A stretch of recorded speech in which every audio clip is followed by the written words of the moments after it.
Alright, we should be live. Microphone looks good. Alright, we are back. We are working on Omo. Hang on one second. I think I have the wrong thing pulled up over here.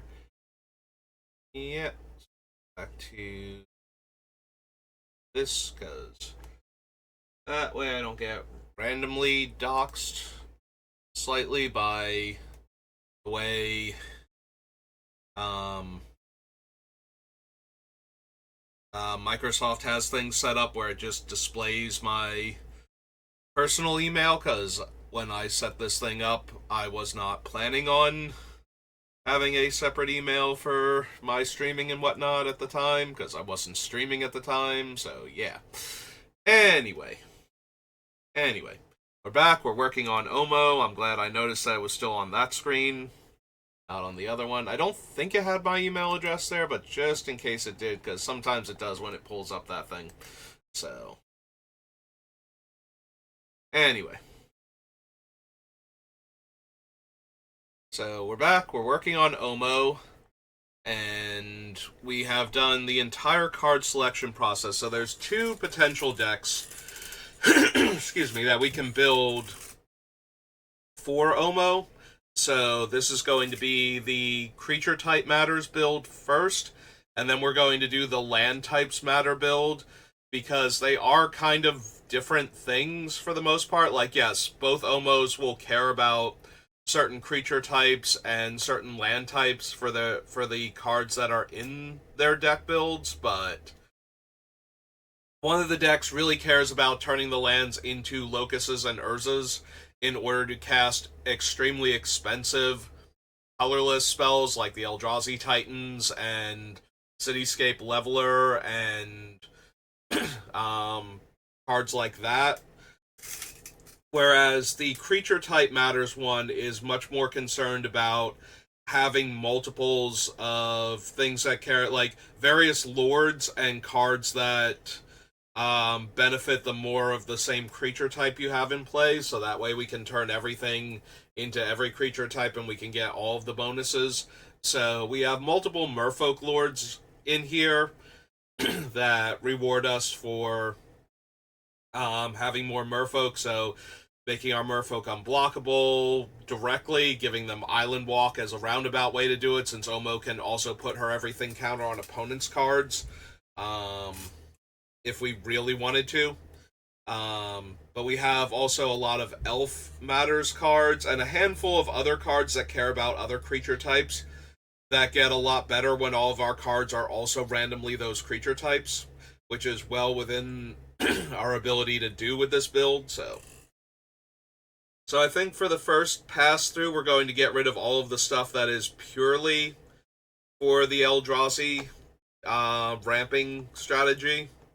There will be some things that I want to leave in, because we can do huge mana and do things along the lines of Doppelgang, where we make 10 copies of each of our lords, and therefore all of a sudden we have 10 different copies of 10 different lords, and all of our creatures with everything counters are getting, plus 100, plus 100. So I want to leave in some of the big mana stuff, but we might have to cut a lot of it to make room. So, for example, we don't need Mana Vault for this build. We might still want the Candelabra and the Urzatron, I have to see. Like I said, we do still want some amount of big mana for effects like that, where we'll be tapping them and casting a huge Doppelgang or something, but for the most part, we won't be needing them. So we also don't need, like, Grim Monolith when we get to it, for example. Rampant Growth can stay for right now. Nature's Lure, like the land ramp spells that get us our colors of mana, since Omo has to actually get into play. Although if we have green, we have our color. It's kind of weird. I still want to ramp a little bit, and the cheap land ramping spells are fine for that, and so are the cheap artifact mana sources, but it is kind of weird how the deck works. Yeah, we don't need Worn Power Stone anymore. Yeah, we don't need the ones that just give me a bunch of colorless mana early on. That's not really helping what Omo's trying to do. I would rather ramp with colored mana sources because a lot of our lands are going to be colorless. So that way we can cast the double green and the blue green spells and whatnot without necessarily having to rely solely on Omo to do stuff. Palancron still stays because he might make infinite mana. That's always good times. We're not trying to cheat Eldrazi into play, so we don't need cards like Elvish Piper either. Thran Dynamo can also go.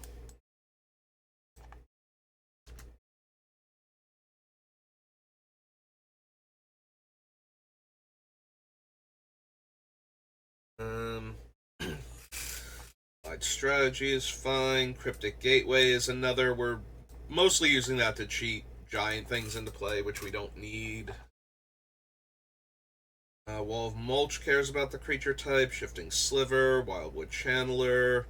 We probably don't need Drover in either build. I don't know what I was thinking with this one. Like, the Eldrazi deck is ramping hard enough that it doesn't need to discount its creatures by 2, and the other deck isn't running creatures with the casting cost necessary, so it's kind of a double fail. Fierce Empath is mostly in here to tutor an Eldrazi, so that can also go. We don't need Gilded Lotus anymore. Scrying stays because we will want certain lands and we want to be able to tutor for them still. Reap and Sow will stay in consideration for the same reason. Honestly, we probably don't need Azami. A lot of our blue creatures give us card draw because they're blue, and that's like blue's payoff for having creatures of certain types. It's like green can do buffs and mana generation a lot of the times. Blue tends to do card draw. Like, if you have enough creatures of one type, you have a lot of card draw available to you. Okay. So Azami being triple blue, having no power and only working as a card draw engine, kind of unnecessary here compared to our other things.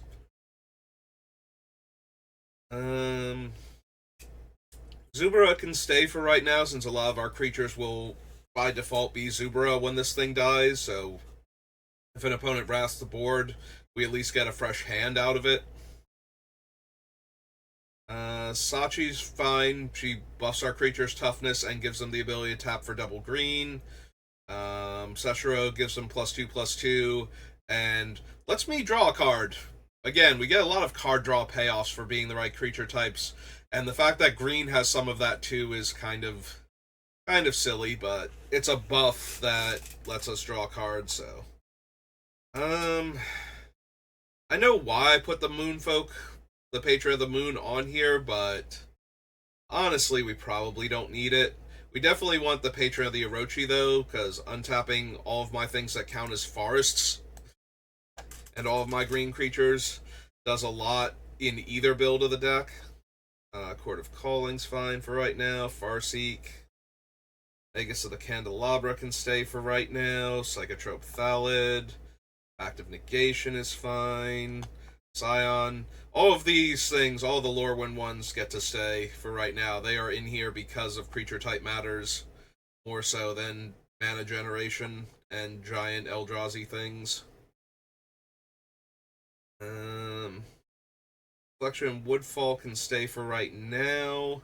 Tezzeret can go because I'm cutting a lot of the artifacts he uses to ramp with and that he tutors for. So, don't really need him. Map can stay. Oracle can stay. Spreading Seas actually works better in this build because we have the Merfolk that grant Island Walk to my other Merfolk. So, having a backup way to make sure our opponent has islands that lets us draw a card. We might cut it just because we need room for other more important stuff, but for right now, Everflowing Chalice can go. Arbor Elf stays. Avenger of Zendikar definitely stays. All of these can stay. Terastodon might get cut because it feels more of the I'm casting giant haymakers, and it kind of fits in with the Eldrazi and the Cityscape Leveler more than it does with the current build. Like, there's no benefit to giving our opponents specifically elephants. For example, Dreamstone Hedron can go. I might leave in the Ulamogs because we're generating huge amounts of mana anyway, and their cast triggers help stabilize boards a lot of the time by getting rid of permanents, but we don't need, like, the Kozileks or the Emrakuls in this build, I don't think. Certainly don't need that Kozilek. We have enough card draw engines already. Wormcoil is in here to be a big thing we can ramp into earlier than our Eldrazi Titan, so it's not actually fulfilling a need that this deck has. Or that this build, rather, has. Those are all fine for right now. I don't mind keeping Mana Drain. I think Plasma Capture and Spell Swindle are a bit much, though, when that's not the focus of the deck, so... So Thassa is helpful when I'm scrying to try and find the lands and then cast the big Eldrazi and make them unblockable. I don't know that we need Thassa in the Creature Type Matters deck. Like, it is helpful to make Omo unblockable, so I can keep putting counters on things, so maybe it gets to stay because of that, but I don't think she's actually good in this particular build. We leave Ugin in because it's a catch-all removal spell and we can still ramp into him. Bring to Light is hilarious. Like, all of my lands are all basic land types, so I can tap for the other 3 colors in order to cast this to hit my 5-drop creatures, instants, and sorceries if I need to. We just need to make sure we have things worth tutoring for. Ceaseless Hunger can stay for right now. We don't need Endbringer. 18. Great Distortion is 19. World Breaker's 20. 1 second.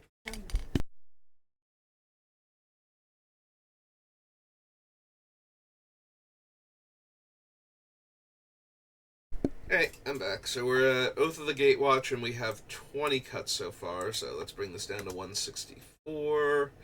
Clear this off. And go to Oath.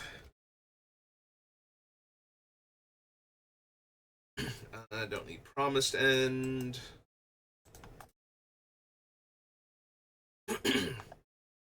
All of these can stay for right now. Of Promise is still fine. Nimble Obstructionist, Excavator, Spell Swindle can go. We have enough actual counter spells on the list that we don't need the ones that are helping me with my mana. See, here we go. Whenever a Merfolk deals combat damage to a player, I get to draw a card. We have so much card draw payoff for our various card types. Matter. A Tender Shoot, Tadiova. Gate Colossus is still fine. We probably don't need the Guardian Project. We have enough other card draw. We don't need that one. Hydroid Krasis is more as a payoff for having huge amounts of mana. So the fact that we're cutting some of the mana ramp means that the Krasis is a lot worse than it otherwise would be. I don't know how many creatures we're going to have that meet Cura's card draw thing, so we might cut her as a less useful ramping spell. We'll have to check and see what we have left over. Their Planeswalkers are fine, Plating's good. Do like Intervention. Serpent of Yawning Depths is fine. I don't know that we need the Ozolith. It feels like, yes, we're going to lose our creatures, and then we can put the everything counter on another creature without having to attack with Omo, or we can put, like, that counter on one thing, and Omo can put a fresh counter on another thing by attacking. And it's only a 1-drop, so it gets to stay for right now, but I could see cutting it. We're cutting most of the Eldrazi out, so Forsaken Monument, and some of the other big things we can ramp into also. So it helping our color, and we're cutting a lot of the artifact mana sources that make colorless, which is another reason to run this thing in the first place. Excuse me. Jadzi is in here because she actually lets me cast the Eldrazi if they're on top of my deck when I cast my instants and sorceries, so don't really need her for this. Gretchen's fine, but I can see cutting her. Augur of Autumn. Core of the Boundless Sky does get me lands or makes a giant creature based on the lands I have, so I think she's fine for right now. A Nail is fine. Sphinx of Clear Skies. Don't need Leveler anymore.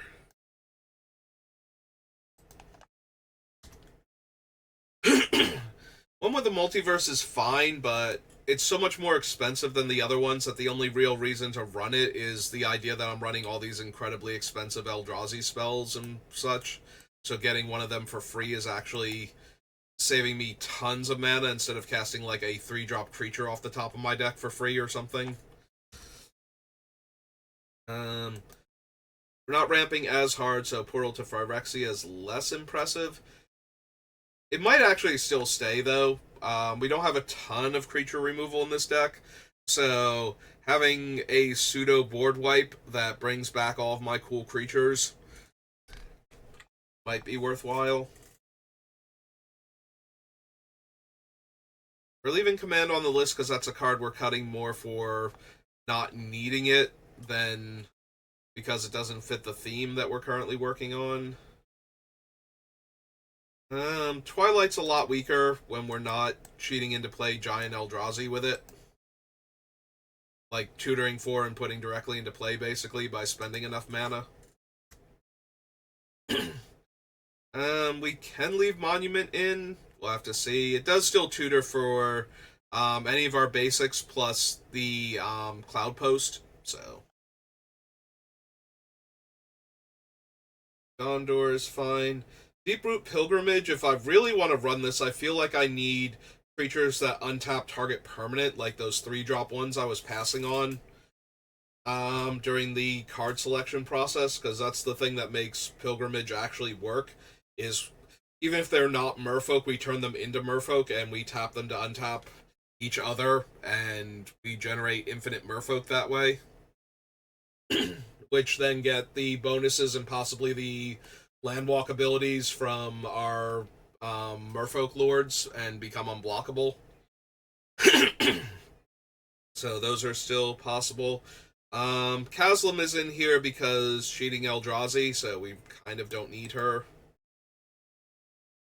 Up to 10. Roaming Throne, I have to check and see what triggered abilities our creatures have after this. Notably, this thing, it copies triggered abilities from creatures, not creature cards or creature spells. So it won't actually copy the cast triggers from the Eldrazi, which I think I might have either misunderstood, like, didn't realize the wording was such and might have implied that it would do that or even outright stated it when we put it on the list. So it does not actually copy the Eldrazi triggers. It would copy things like the Annihilator trigger once they're in play, though, so that makes it still a consideration for Eldrazi build, like the Eldrazi build for this deck. But it would not copy the cast triggers from Ulamog or Kozilek or Emrakul if I chose Eldrazi. But it would copy things like the Annihilator triggers. So there is that at least. We probably don't need Make Your Own Luck if we're not going to be able to grab an Eldrazi. The top 3 cards of our deck. So that can go. These are all Creature Type Matters cards. Resonator is in here primarily to copy the cast triggers on the Eldrazi or the Annihilator triggers, but we might still want it for triggers from our other cards for card type matters. We'll have to see. Sovereign gets to stay in for now. Realm Seekers for now. Do I still want Expropriate in this build? Like the Eldrazi build where I'm trying to ramp as hard as I can anyway, casting Expropriate and choosing to Time Walk is going to be insane regardless of what everybody else votes for, because either I'm getting a ton of their stuff to work with on my next turn, or I'm actually getting another turn and getting a full time stretch from this thing. And it doesn't target, so it's a lot harder to mess with it. Like, at least our opponents can't um, change the target away from themselves, like a misdirection effect doesn't work. Spells like Commandeer and I forget what the other one is called, the one that just gains control of any spell on the stack, and if it resolves into a permanent, you control the permanent when it comes in. I forget what its name is. It's from one of the commander sets. I run it in Bolus, but anyway, like things like that still ruin Expropriate if we're not careful. So it's one of those spells that's super dangerous when it goes wrong for you. Um, and it's a lot easier for it to go wrong than it. I find like cards like this in Time Stretch, if you play against the wrong decks or the wrong builds, when those go wrong, they go so incredibly wrong that it's backbreaking. Whereas a normal Time Walk effect, as good as that is, sometimes just doesn't ruin the game for you as much if it goes sideways. Like, giving your opponent 2 extra turns is just almost unbeatable, regardless of what they do with those 2 turns. But giving them 1 extra turn is just bad instead of game ending a lot of the time. So I always get a little nervous about putting a card like Expropriate in a deck, even when it's like a huge ramp deck that's just trying to get to like game ending spells, and this is one of them. Like, I do still worry about that. We have to check and see how many things Spellseeker grabs. We're getting rid of the Eldrazi, so the Selvala is not anywhere near as good. Like, we don't have interim big creatures that can be the largest thing that comes down. We need a Labry a lot less. Like, we have a bunch of other creatures that let me cast off the top of my deck. The biggest thing about a Labry over, say, Vizier of the Menagerie is that he's cheaper and he has an ability that would let me use green mana, like 1 green mana, and tapping 3 of my creatures instead of spending mana to cast them. So even if I'm not getting like a 10-drop creature, if I'm getting like a 3 or a 5 or something, if having that thing in play is relevant and I don't have the mana to cast it because I've already cast something else off the top of my deck and now I'm low on mana or something, being able to tap him, the thing I just put into play, in like another creature that I have, and getting that creature is still worth it, but it doesn't fix for any color issues I might be having. Like, if our commander wanders off and suddenly, like 9 out of 10 lands produce colorless mana, Vizier of the Menagerie still lets me cast any creatures until I can get our commander back online. Yeah, I guess we leave that on the list for right now. We will lose the Emrakul, Ulamog, and Kozilek here, and if that heralds the end, because we're cutting all the stuff it goes with. Also, it probably doesn't even belong on this list. Yeah, the command isn't doing as much now because we don't have the Doomsday Eldrazi to ramp into. We're up to 16. We actually lose the binding because we're losing 90% of the creatures that meet the requirements for it. So 17.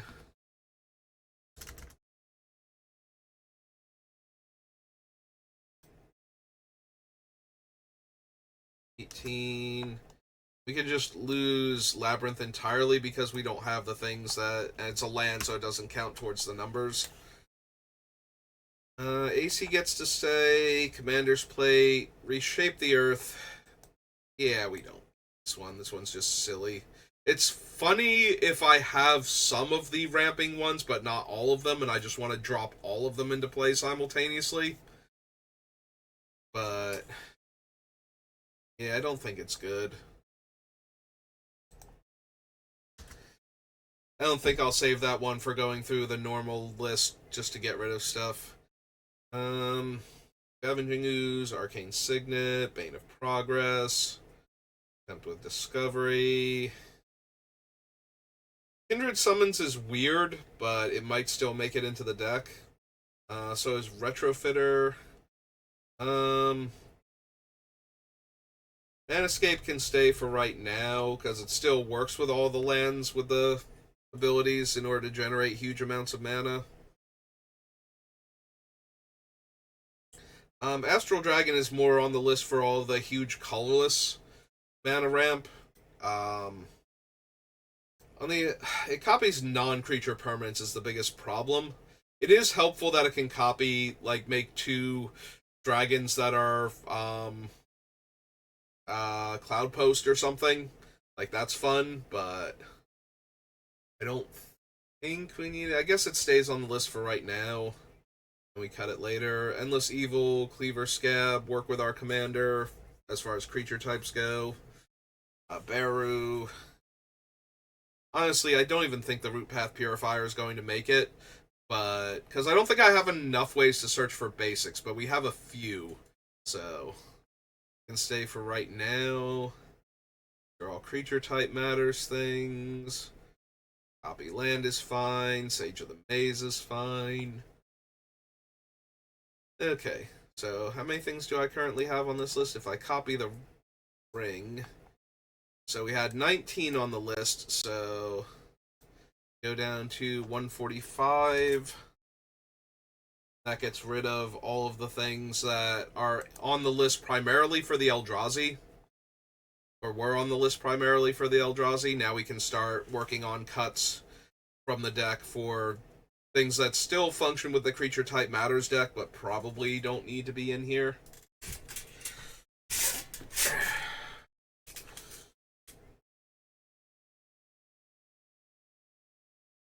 Most of these are staying for right now. I have so much other card draw, I'll have to check and see. We'll do a sub list on card draw and figure out, like, what ones I'm cutting, because I don't need them. Shifting Sliver, Wirewood Channeler. Ooh, excuse me. They're all fine, if not super impressive.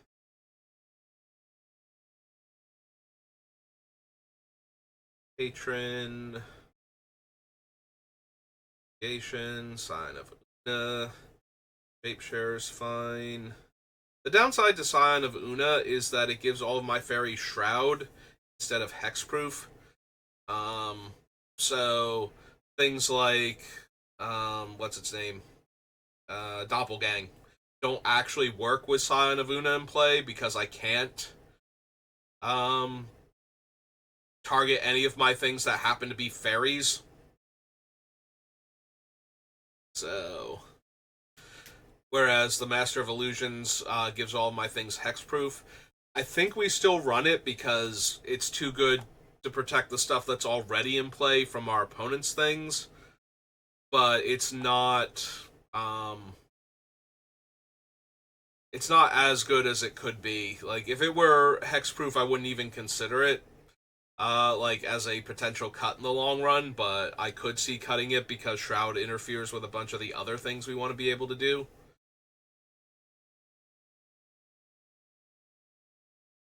Shapeshare fine for right now.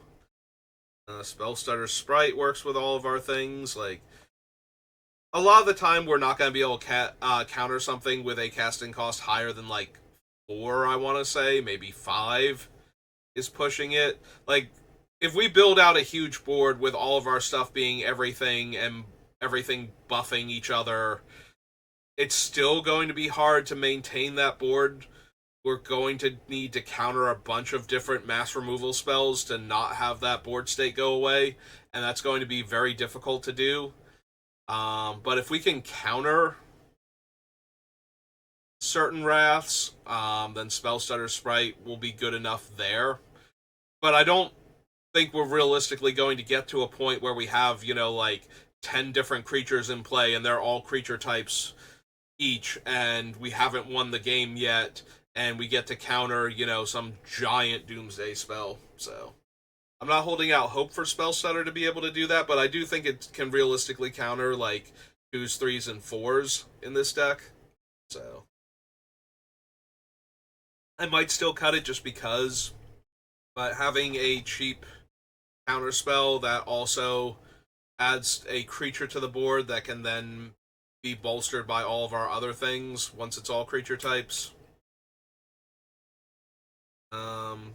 Colossus is fine. The Doyen's good. Crown Elder. So Leaf Crown Elder, it was nice when it was cheating Eldrazi into play, but it still works phenomenally with all of our other things. Like, if we give this an everything counter, any creature on top of our deck, when the kinship triggers, is a thing that we will be able to put into play. Because every one of our creatures has a creature type. We're not running Nameless Race because we can't. So it will share a creature type with our everything counter guy, so we get them all for free. And since we don't have the Eldrazi Titans, we are getting pretty much all of the effects, except for the 2 Ulamogs I've left on the list. So we don't have to worry about cast triggers with that. We're just getting the full effect on most things. We probably don't need Mana Reflection, though, in this build. Like, we want some ways to make a lot of extra mana, but Mana Reflection, we don't need that much normally. There are a couple of cards that would pay us off for going from, like, 6 to 12 mana, but most of them don't require such a dramatic shift in mana. We basically need to go from, like, 6 to 8 for a lot of our spells. We'll be able to do the thing just fine. There's only like 4 spells on the entire list where we would want more than like 8 or 10 mana.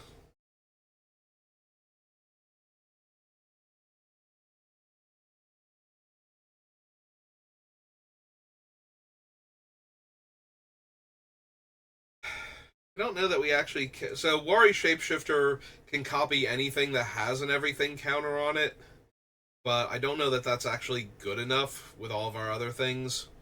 Like, we're gonna need room for stuff, and I don't know that the third clone that's slightly cheaper than normal clones and can copy all the things I needed to copy is where I want to be. Ada's fine, but I can see cutting her. East Within stays, Karn Liberated, Metamorph, Cyclonic Rift.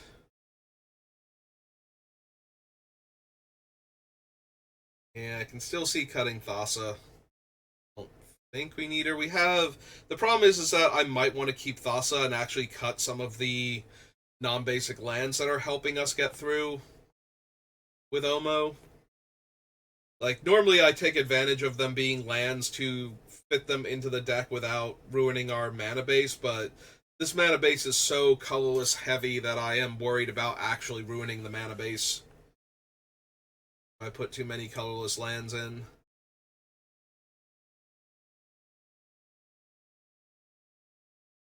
Yeah, we probably don't need Lifecrafter's Bestiary. I do remember when this card was supposed to be really good and like a lot of people were jamming it into their commander decks, and it does still show up from time to time, but I just don't feel like I ever have room for this thing.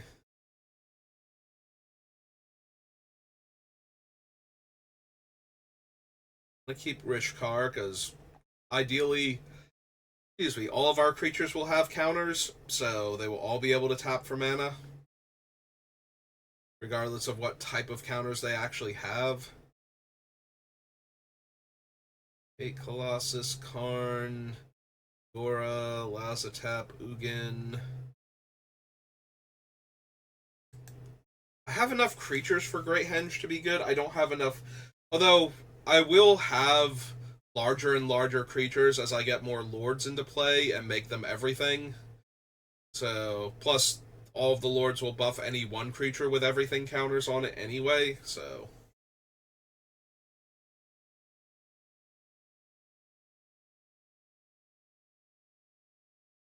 And I think the Ozolith is more cute than good, and we're not running a ton of 1/1 counters or other useful counters. It's just Omo's counter, so.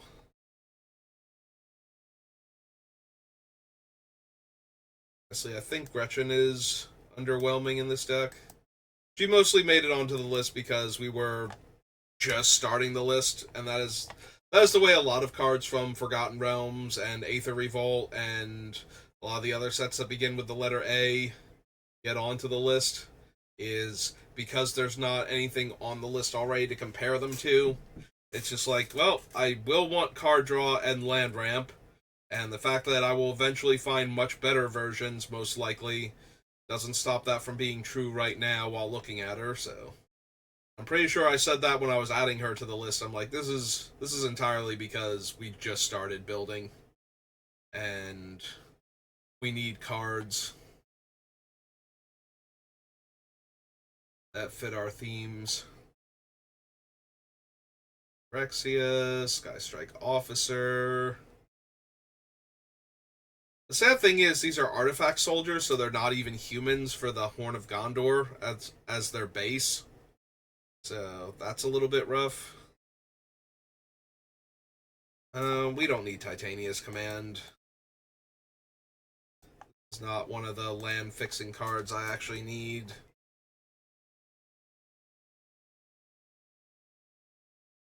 Monument stays. I don't think we need Rustvine Cultivator either.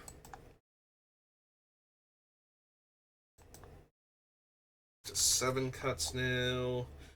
Gondor stays. Either Pilgrimage needs to get cut, or I need to add the other things in that work with it. So we'll have to see. And I'm probably not going to, but once I'm sure of that, we'll cut the Pilgrimage.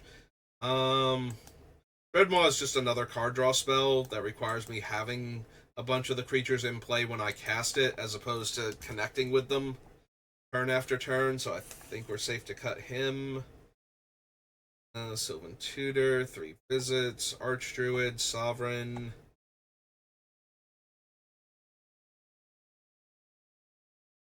Probably not going to wind up needing Phantasmal Image either, but we'll see. Pearl Trident, Resonator. Sovereign's fine. Realm Seekers I don't think we need.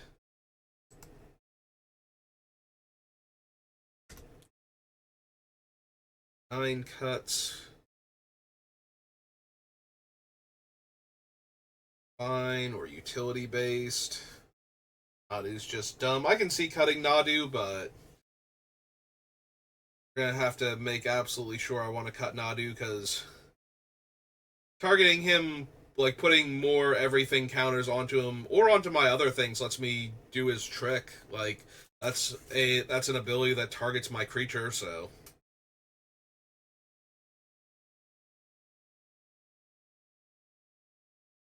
It does actually work very well with the deck.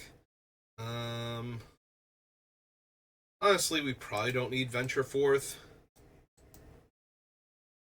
It's a little bit much. Scavenging Ooze, Arcane Signet, Bane of Progress, and with Discovery is probably fine. Kindred we're keeping for right now. Retrofitter's kind of weird. I do like that against targeted removal, it lets me turn my creatures with everything counters into either 1/1 flyers or 4/4 constructs. It does nothing against a Wrath, though, so I can also see cutting it. It also does just make, like, servos and then turn them into the other things eventually. So. And an everything counter on a servo means it can become a construct very quickly. We can just skip step 2. Step 2 is unnecessary. We'll go straight to step 3. Step 3 is where we profit.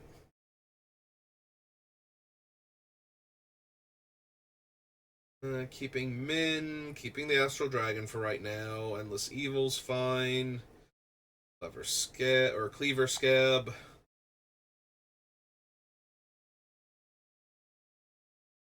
Beru does give all of my creatures +2/+2 that have the counters on them and trample. That's kind of endearing, while also, eventually just churning out 1 mana 4/4s each turn cycle, or 1 mana 6/6s each turn cycle. So Yeah, I gotta believe that root path purifier. We don't have enough things. I guess we wait. I gotta believe we're not going to have enough things for this to go fetch the lands that are important.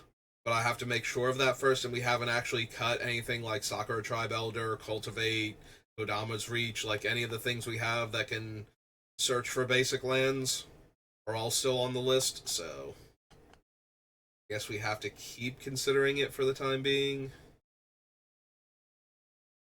Alright, so after that pass, we copy this. We're up to 11, so we had 10 cards. Drops us down to 135. Here all again. Alright. So, which mini list do I want to do first? Because I think we're already at that point. Let's look at our ramp first, because we have a whole lot of ramp in various forms. So,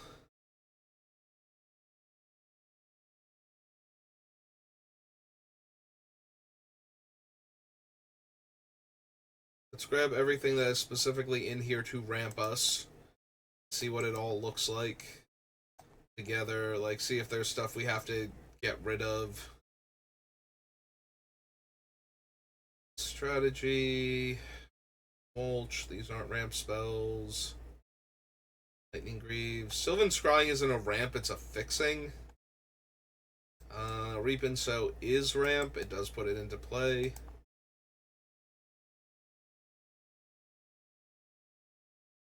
Thomas Reach. Actually, all three of these make mana various ways, shapes, and forms, so them all at once. This makes near infinite mana. Court of Calling, Farseek's a ramp spell.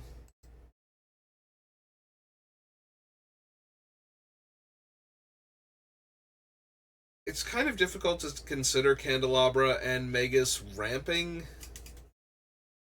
because I need the lands to work first.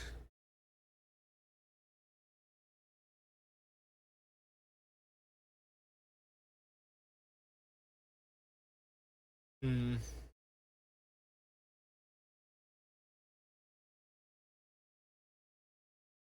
Like, I don't know what else they're doing in my deck, though, now that I'm thinking about it, if they're not going to be considered ramp spells.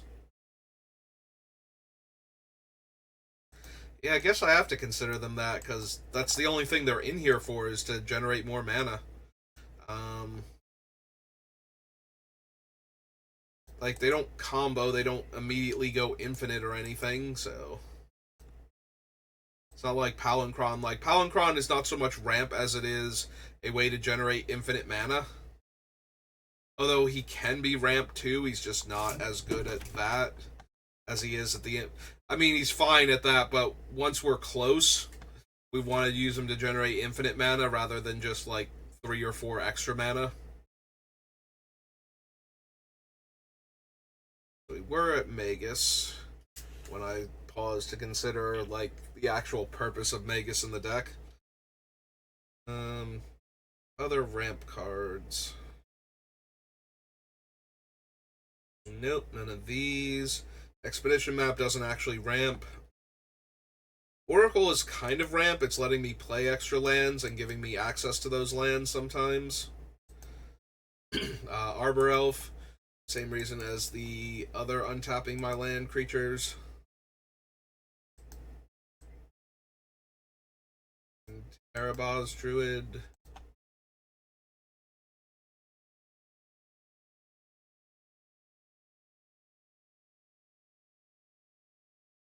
Waging Satyr is technically ramp. In fact, it's not even technically ramp. Yeah, I don't know why I was not considering the Candelabra and the Magus of same when I would consider um, Voyaging Satyr and Arbor Elf be mana ramp since that's their sole purpose in the deck. Rishkar is ramp. Zero is just fixing. Hour is ramp.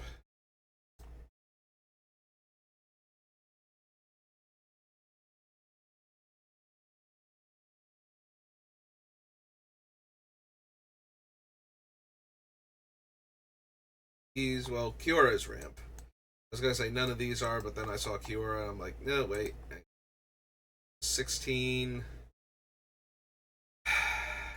Great Henge is in here more to be card draw and to buff my creatures than it actually is. Like, it is a little bit of ramp, but it's going to be very difficult to cast this thing before, like, turn 5, I feel like. So, I'm not casting it because I need that 2 green mana that badly. I'm casting it because I want all of my other creatures to come into play with counters and draw me cards, and it also gains life and adds mana is nice, but it's not its primary focus here. Vivian's not really here to ramp. Also, she might not even make the list. She was primarily on the list because when I cast a giant creature, I get to tutor for a giant creature, so that was useful. When we had a lot more larger creatures on the list. Korra doesn't put the land into play.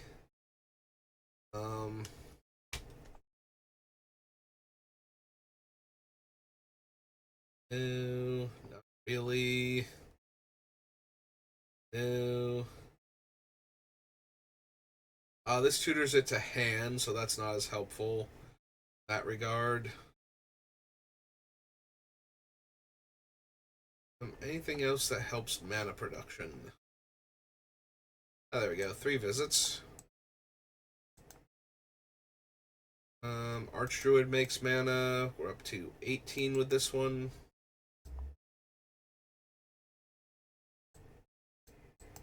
Takes 19.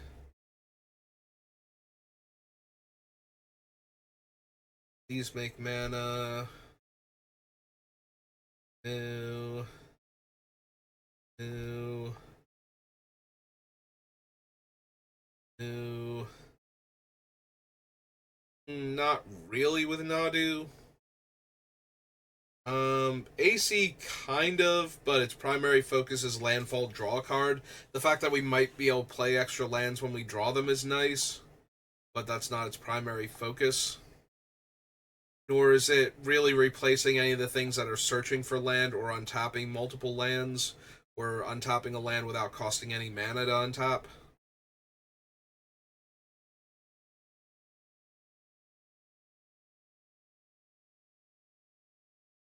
Signet is ramp. Sorry, I was thinking about if there was any other. There were any other cards that are kind of like that, but not really, and if I should be counting them as card draw. But yeah, Arcane Signet is one. Tempt with Discovery.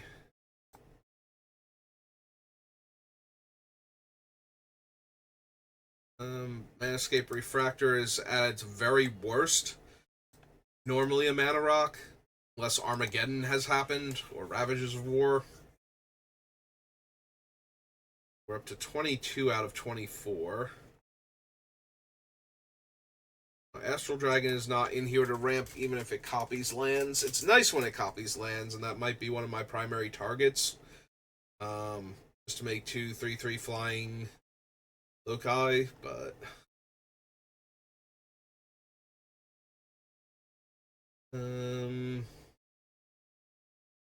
yeah, Purifier doesn't actually help me get any of the lands, so can't really count it.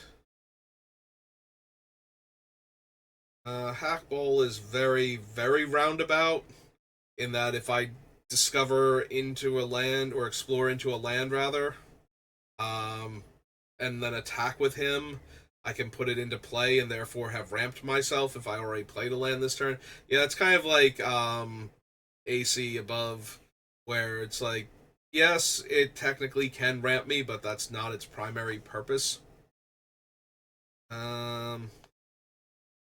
At the other end of the spectrum, Copy Land can only ever be a ramp spell by turning into a land. 3, and Mana Crypt is in fact 24. Hooray, we have exactly 24 land ramping sources, or mana ramping sources, and wow, do we need to cut some of them, because that's a third of the deck. And then some that are just mana ramp.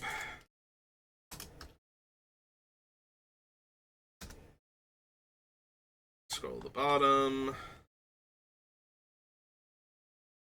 Alright, fine, we'll put Nature's Lore. Remove Nature's Lore so I can see Soul Ring. Soul Ring on there. Back and grab the Candelabra, because that's got to go next. Alright, that should be... So if we put Priest there... Elite Priest, there's nothing under Priest, right? Oh, Soul Ring again got pushed off. Silly Soul Ring. Reap. These cards from Kamigawa. Farseek. Magus. Oracle, kind of. Arbor Elf, yes. Voyaging Satyr.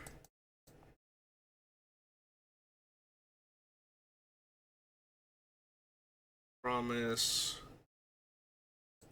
Dora. Visits. Archdruid. Cultivate. Signet.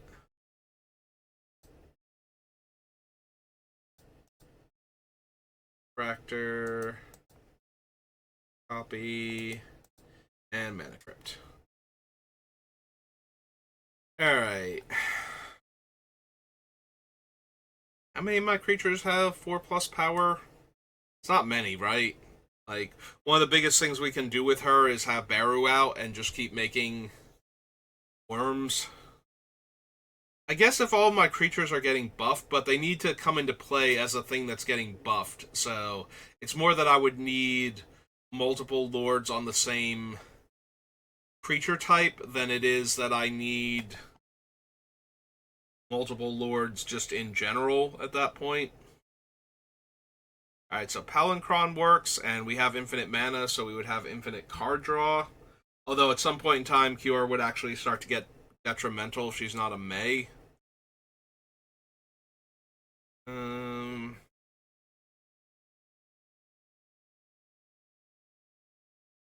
These are too small, naturally. Patron's big enough.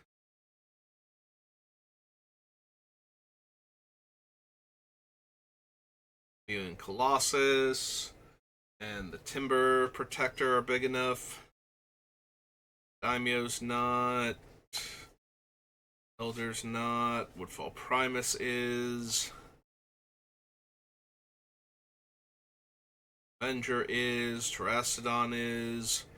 2 Ulamogs are.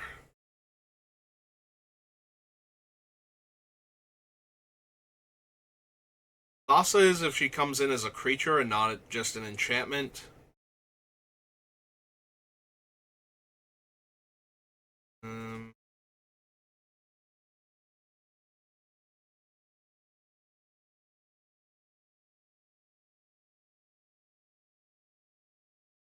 Okay, Colossus would be. We're gonna have Yawning Depths. I think we can just go ahead and cut this Vivian. Sorry, Vivian. You might make it in the Eldrazi build, but you're not making it here. Alright, back to the Serpent. Autumn.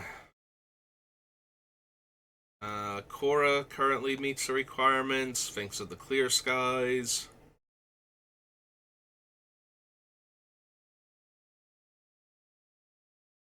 Alright, so I think technically we have enough for Kiora to still matter. Clear Vivian off. Alright, so Kiora's not an automatic cut. Like, we do have enough creatures in the size category that she needs them to be in that we can't just go, no, we definitely don't need Kiora.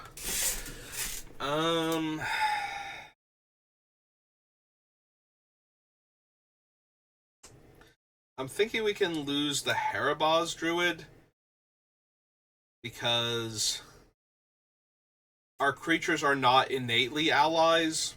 Like, we do have a handful of innately elf creatures, for example, for um, something like the Elvish Archdruid or a Priest of Titania or something to care about. So we do have enough random elves, but the only way we ever have allies is with the everything counter. So I think as far as relying on that one as a mana accelerant is a little bit weak.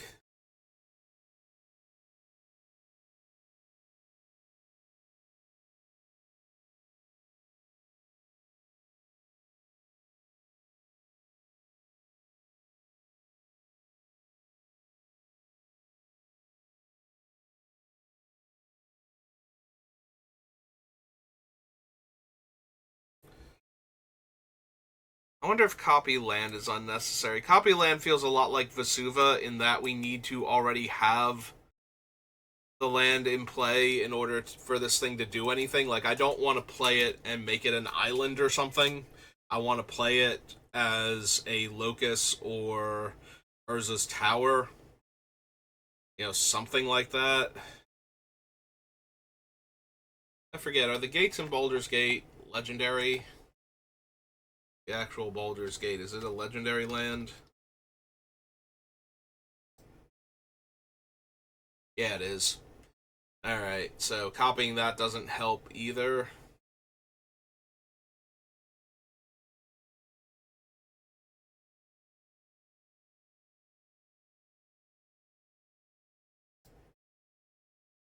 Okay.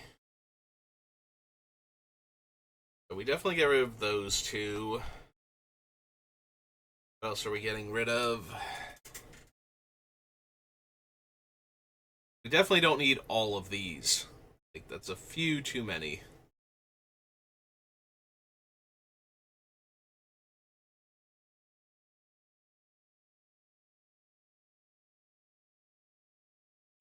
There is some temptation to get rid of, like, Hour of Promise, because I need to have turned 3 lands into deserts for the bonus.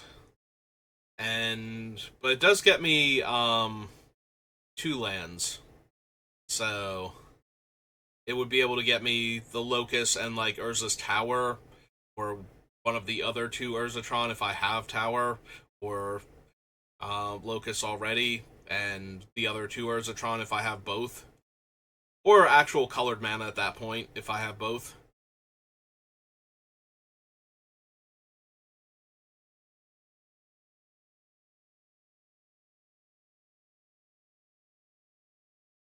The problem is it's 5 mana. But then again, a lot of my ways to get a non-basic land into play early, or not early, like tutor for it rather. Yeah, no, most of them don't let me do it early is the issue. So they're not cheap, and they put it into my hand instead of into play for the most part. With the only exception being crop rotation, which caused me to sacrifice a land before I got the new one. So all in all, not the most mana efficient ways to get my lands that tap for more mana of other more colorless mana normally. Occasionally of more colors, but excuse me, most of the time not.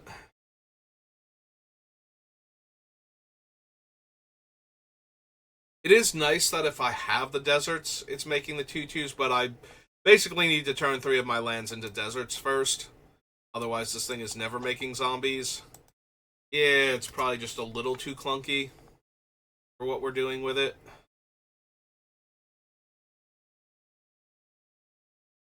Definitely cut those 3.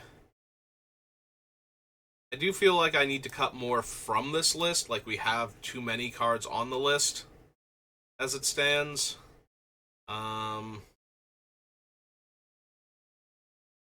Yeah, I'm looking at Sachi, and like she is one of the very few things that would let me tap my creatures for mana, like her and Rishkar. So I don't think I want to cut her, but yeah, I think these 3 can definitely go. So Erebos is 1. E is 2.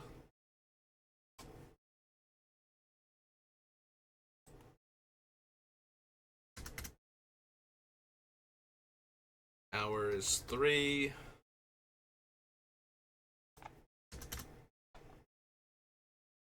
Knock those 3 off the list, and that brings us down to 131. And we are just past the hour mark, so I think we will call it there. We'll have to do some more sublists to figure out like where our redundancies are and cut more cards from there. But we're almost down to the part where we only need to cut half the cards still on the list, so we're doing excellent as far as progress goes in that regard. So yeah, that'll do it for me for today, so thank you for watching, and I will see you next time. Have a good rest of your day.